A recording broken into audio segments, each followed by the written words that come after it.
School का दिन जब खत्म होता था हम लोग सब अपने डॉर्म्स में एक दूसरे के साथ बातचीत करते थे, एक दूसरे के बेड्स में रहते थे, বেসিক্যালি मस्ती मजाक जो भी करना था करते थे। শৈশবের কিছু তিক্ত অভিজ্ঞতা মানুষের মনে আজীবন গভীর ক্ষতের সৃষ্টি করে। রূপালী পর্দার জনপ্রিয় ও হাসিখুশি অভিনেতা রাম কাপুরের জীবনেও লুকিয়েছিল তেমনই এক অন্ধকার অধ্যায়।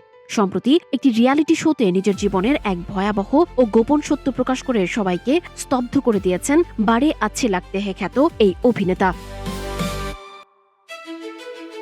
মাত্র ১৩ বছর বয়সে বোর্ডিং স্কুলে পড়ার সময় যৌন হেনস্থার শিকার হতে হয়েছিল তাকে। রাম কাপুর জানান, তখন তিনি অষ্টম শ্রেণীর ছাত্র। বোর্ডিং স্কুলের ডরমিটরিতে সহপাঠীদের সঙ্গে যখন সবাই হাসি ঠাট্টায় মগ্ন, তখনই ঘটে সেই অপ্রত্যাশিত ঘটনা। বিনিয়োগ হোক বিশ্বস্ত, আমার পছন্দ সল্ট বে।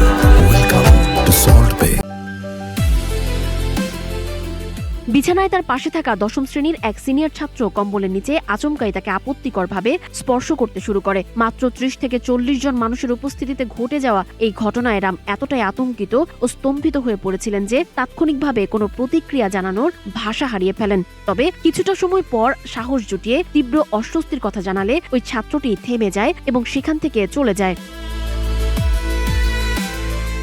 দীর্ঘদিন ধরে এই মানসিক ট্রমা নিজের মনে চেপে রেখেছিলেন রাম কাপুর, যা কেবল তার স্ত্রী গৌতমী কাপুর জানতেন। তবে ঘটনার এক অদ্ভুত মোড় আসে যখন সেই সিনিয়র ছাত্রটি পরবর্তীতে নিজের ভুলের জন্য রামের কাছে ক্ষমা চায়। অভিনেতার ভাষ্যমতে, যে মানুষটি তাকে ট্রমা দিয়েছিলেন তিনি পরবর্তীতে সেই মানসিক অস্বস্তি থেকে বের হতে সাহায্য করেন এবং তাদের মধ্যে বন্ধুত্ব গড়ে ওঠে।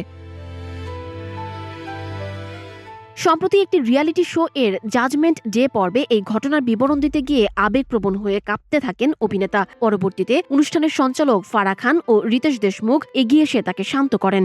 অভিনেতার এই সাহসী স্বীকারোক্তি আরও একবার বোর্ডিং স্কুলগুলোতে শিশুদের সুরক্ষার বিষয়টি নিয়ে বড়সড় প্রশ্ন তুলে দিল। সঞ্জিদ আফরিন, সোনিয়া, নাগরিক, প্রতিদিন।